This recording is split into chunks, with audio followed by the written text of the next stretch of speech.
Morning. I'm Arav. I'm in year 12. I'm Arav as well. I'm in year 12. I'm Sophia. I'm in year 12.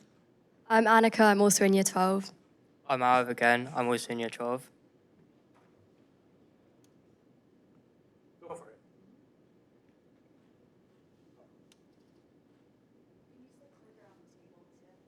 Yeah, I've got. All right. I'll just. Okay, thank you. Good morning. We're Team Habs from London. We're really excited to present our solution to the rise of online gambling, evaluating what's at stake and showing you some really, really lovely graphs. To answer the first question, we used ONS data to model disposable income. We asked the user to input their age and their income, and we calculated essential spending using our code. And this allowed us to calculate the user's weekly disposable income. We had several assumptions. First of all, we simplified income and spending by assuming no benefits and no savings. Also, we assumed that the only debt repayments were mortgage payments. We also assumed that the dataset is representative of the general population. We define disposable income as income minus gross tax plus cost of essentials. Income is a fixed value inputted by user. Gross tax was determined from data, which unfortunately reminded us of how high taxes were in the UK. And cost of essentials is variable dependent on age. We decided against using region as a variable due to a lack of relevant data.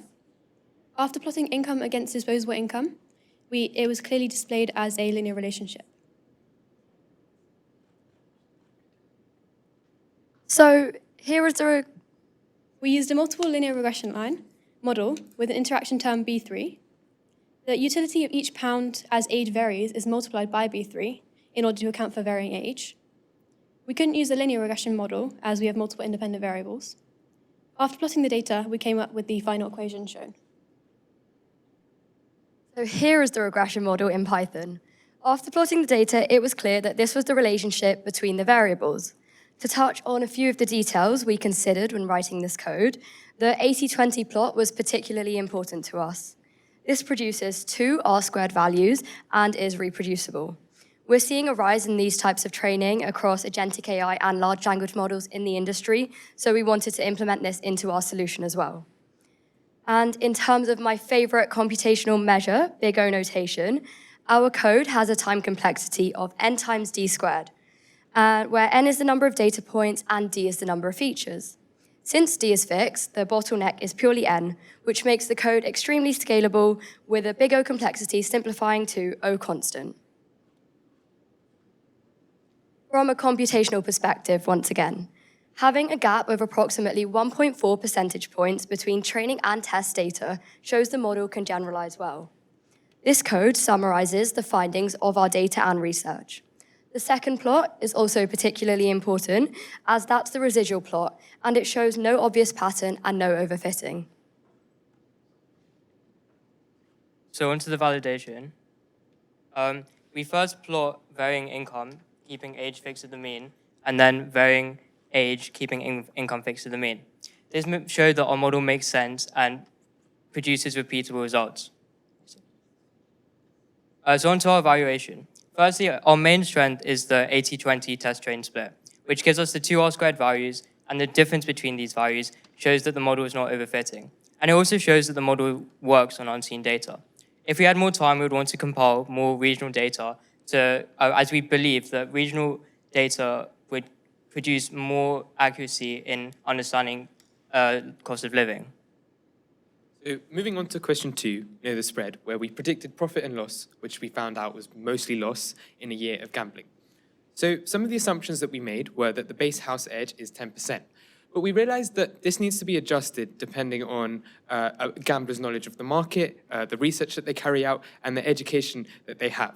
We also assumed that each individual bet was an independent event. However, we did also code for Monte Carlo simulations, and in hindsight, we realized that with more time, we could integrate these into our model, enabling us to move away from the individual bet idea.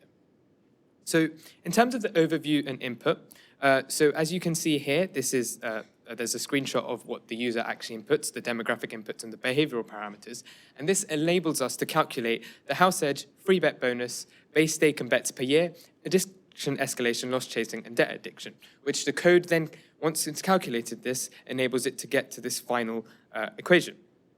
So in terms of the house edge, where the odds are in advantage of the casino's favor, because we all know that they're trying to steal all our money, but we realized that once we've adjusted these to get our range from 7% to 12%, companies are aiming to keep this at a fixed rate. So what we realized is that if there is an event with a higher probability, you'll have the odds being significantly lower in order for the gambling company to effectively understand their own house edge and as a result predict their own profit and revenue over a year. Next, we looked at base stakes and bets per year. We used the behavior of the age group 35 to 49 as a baseline, and we calculated relative multipliers for different age categories. 22% is the overall participation rate across all genders, and dividing by 22% allows us to compare the activity of certain groups to the average participation rate. Using UK data, the average promotional bonus upon registration is £60, and we added this to year one profit. Next, we modeled tolerance build-up. Over time, people need larger bet sizes to feel the same effect. Lambda was our multiplier, modeling how fast bet size increases. The average bet is modeled by taking the starting bet, modeling its growth over time, and dividing by the time period to give us an average bet size. We determined chase rate using a geometric summation series. The equation on the slide is a typo, and the actual equation is loss chasing equals number of chasing episodes per year, multiplied by summation average, multiplied by 2 to the power of k plus 1, minus 2, multiplied by effective house edge.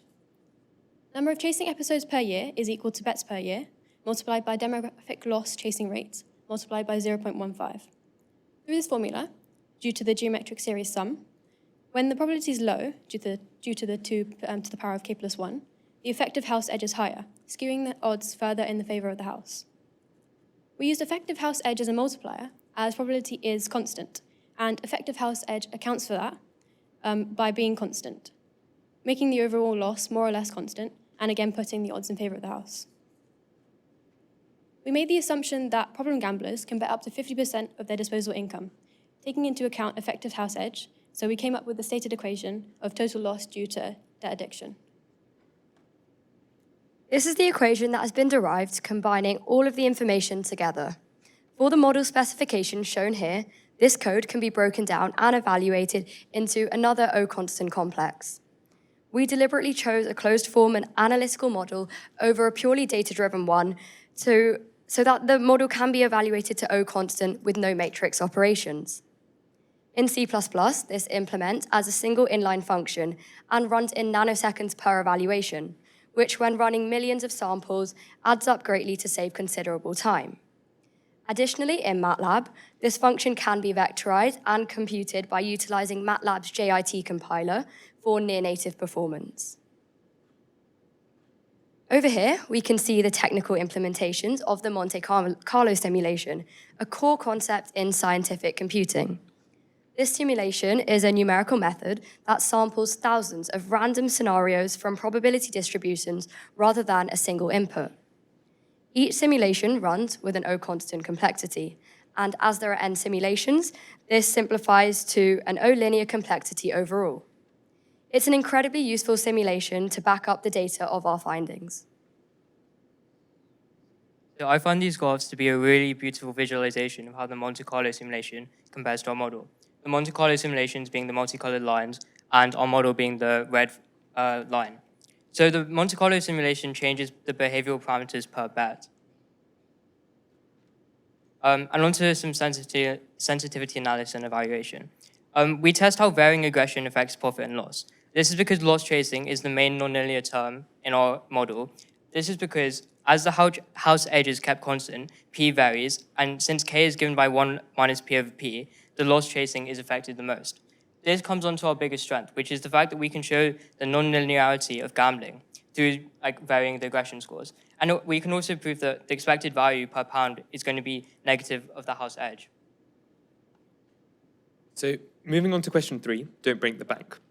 So due to the open-ended nature of this question, when realizing what would be very visually striking to users of the model, we considered the youth population of the UK, especially people in their 20s and early 30s. And we realized that it's a major problem where people are unable to plan for the future and they don't realize the impact that gambling can have for them.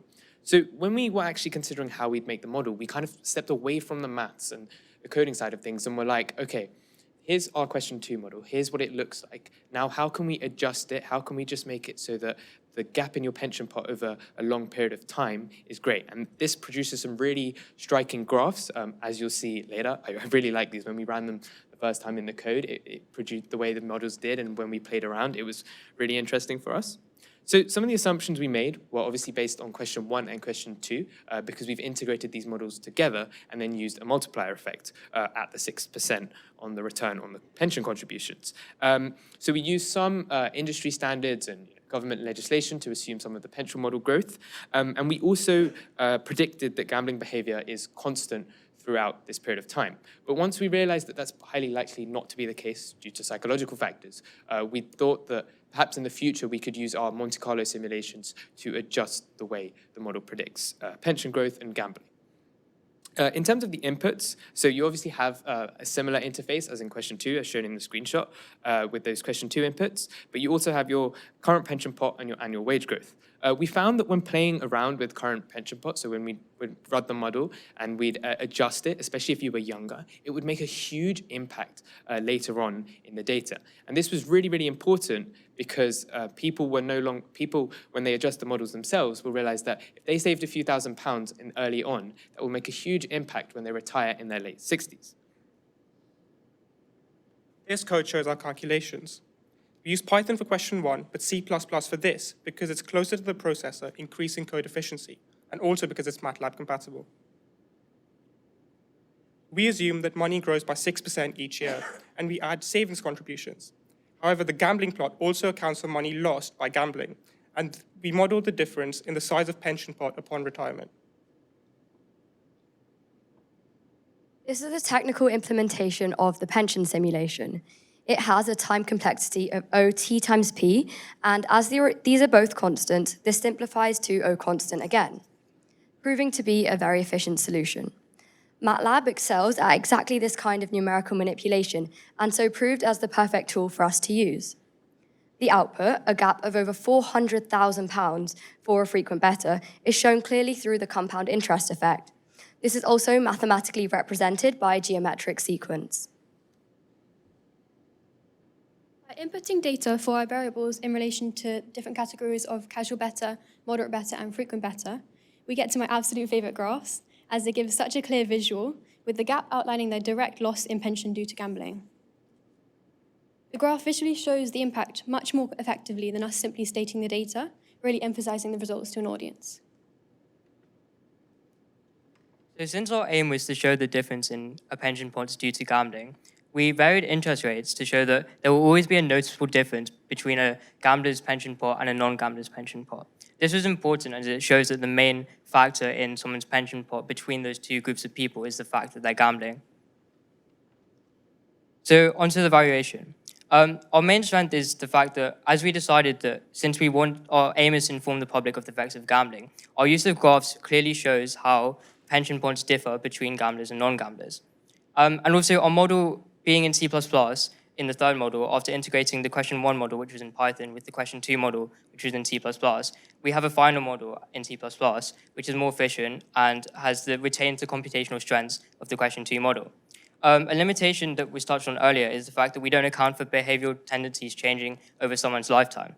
We would want to use the Monte Carlo simulations, adapting them from question 2, where originally it was changing behavioral parameters each bet, to maybe changing behavioral parameters per year.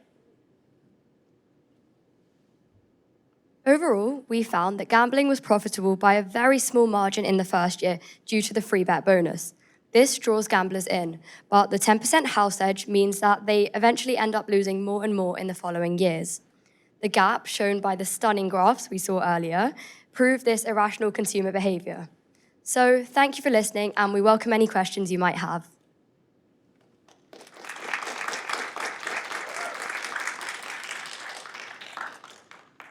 I can start with a quick question. So you mentioned implementing the models in C++, but then I think you're showing us MATLAB code on the slides.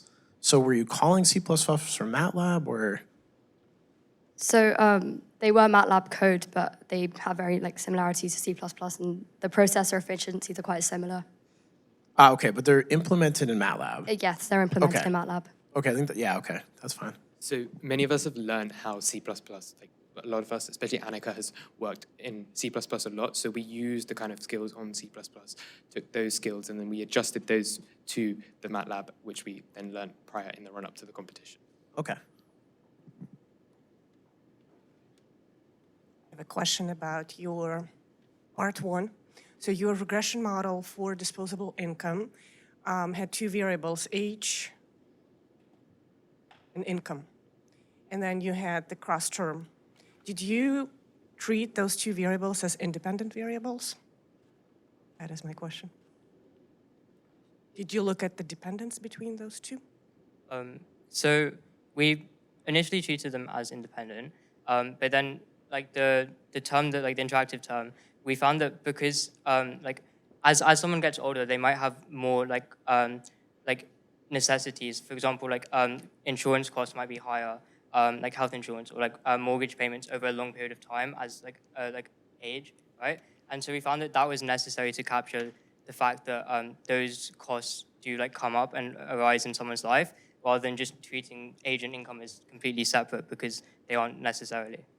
Right, so in question 1, did you look at the dependence between those 2 variables, or you just treated them independent? My follow-up question would be, yes, there are different expenses with ages, and in question 2, you introduce into your model education as a variable. So how exactly education plays into the income, or is it related to the age? This is a simple question. So we used education to adjust the house edge in itself, because the model as itself requires people to input their own salary. We didn't think that predicting someone's salary based on education was an effective model. So we decided to use house edge to make the adjustments use the education to make the adjustments to the house edge, thus how the odds are in their favor, and perhaps less with more education. Okay, yeah, thank you. So I had to do some searching to understand all the gambling terms, and I'm really hoping you guys did too before you started and you weren't already fluent. But what impact do you think free bonus bets made on your part 2 work? I think free bonus bets draws people in because it gives them an artificial profit in the first year. And because they would have seen that they haven't necessarily lost money in the first year, it would entice them into continuing gambling. And then because the house edge is 10% over a long period of time, it means that eventually they're bound to lose money. So it sort of addicts them and then makes them lose money. Would you put that into, and you put that into your model as what sort of factor? So we calculated house edge using revenue compared to total spending on gambling. So we found that I think revenue was 150 billion and profit was 15 billion. So we calculated that the house edge would be 10%. I'm still missing that a little bit though. If they made profit the first year, I think you're saying if they made profit the first year, maybe that would make them bet more in later years, but I'm not understanding how that was incorporated into your model. I think that's where you're getting at, Susie, right? Yeah. So I think that was where the Monte Carlo simulations then came in, because we weren't able to, within the 14-hour constraint, we weren't able to find a way to essentially how your bets change and how the amount you bet each time. Because obviously the first time you bet, you've got that free bet bonus. So, you end up with profit, especially if you're a moderate bettor. So then we found it was really difficult to implement, okay, I've earned more here and I do that. So I think something that we wanted to do, but we couldn't because of the time, is implement those 5 simulations and how we can do that into the model, changing that. And I think that, when expanded on a bigger scale, can be done on a year-by-year basis, where you look at, oh, I've made this much this year, I've made this much in the second year, and then that adjusts how much you hedged. So it's no longer then the curve that you see, but rather we're adjusting it and that's fluctuating, whereas pension growth is on the curve. So you do a model that was influenced by past behavior is what you're saying. Is that what you're saying? That's something we'd like to You would like done. to do? No, it's all about what you'd like to do if you had more time. Okay. Yeah, that makes sense. Yeah, it makes sense that you could incorporate that into Monte Carlo even if it's not there right now.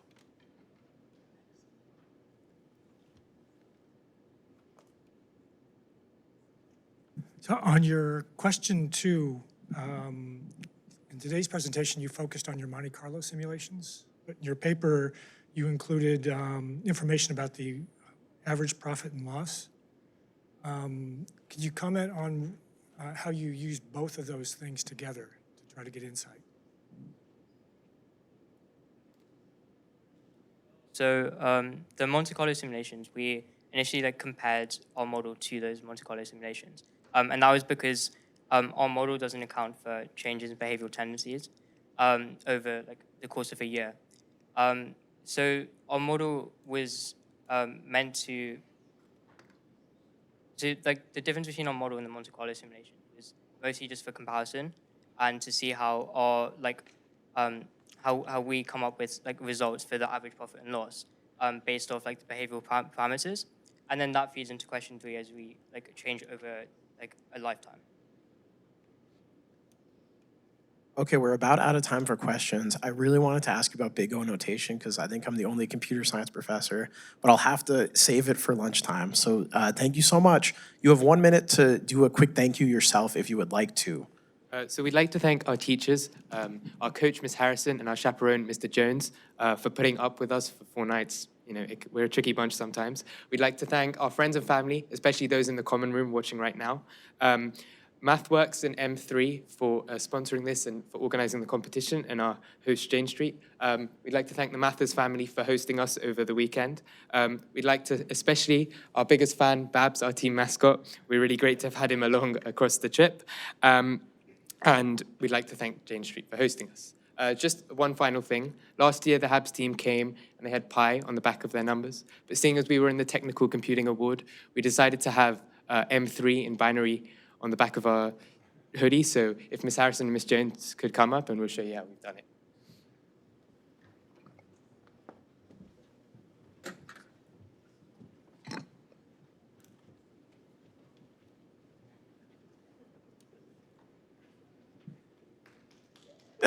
Looks correct to me. Thanks, guys.